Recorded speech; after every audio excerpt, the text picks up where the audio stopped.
Do you even care how much I love that? Do you even care about the desires? Are you even there? Who even am I? All of the different things. If you're there, that's where I was.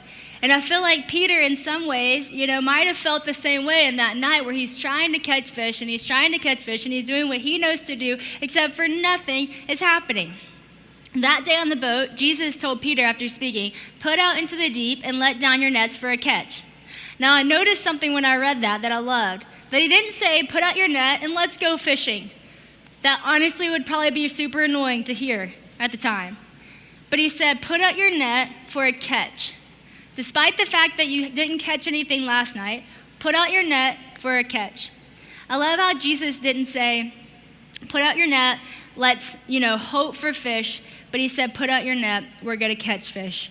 But Peter said, "Master, we toiled all night and took nothing." So basically, Jesus is inserting himself at this point into Peter's life. A part of Peter's life that Peter worked super hard towards. A part of Peter's life that he knew everything about. Fishing, because he was a fisherman. He should know more than a carpenter about fishing, right? And a part of Peter's life that he was facing disappointment in, despite the fact that he stayed up all night trying to make this happen. And Jesus is here saying, cast out your net into the deep. In other words, cast out your net into the unknown. Despite your disappointment, despite not knowing what to do, I want you to cast it out into the unknown.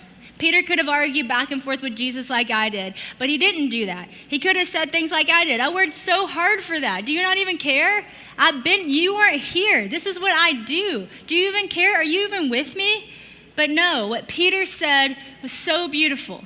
He said, "Master, we've toiled all night and took nothing, but at your word."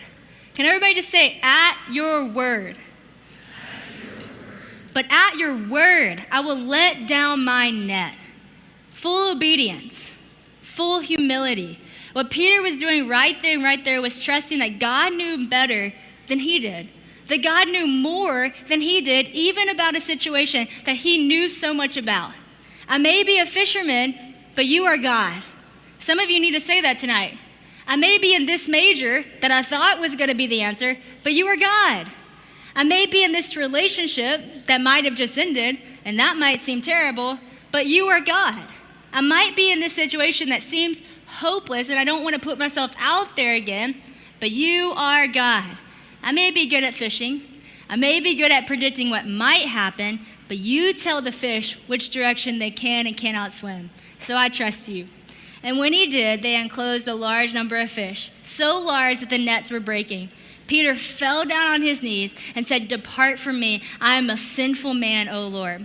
And Jesus said, "Do not be afraid," which I just love that.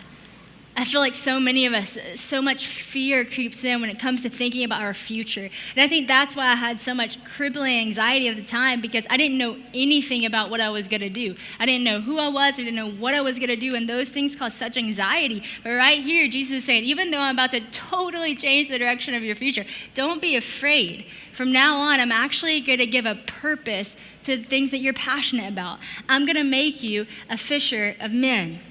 And when he did that, they got to the land, they brought their boats to the land, and Peter left everything he had. Peter, James, and John left everything they had, and they followed Jesus. For the next 3 years or so, their ministry was absolutely insane. Peter was full-time ministry now, if you will. So back to my story.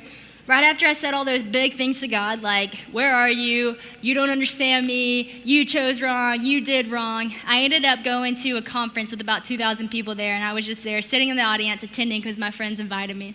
Now, I was raised super traditional in church, and this church was a little bit more charismatic.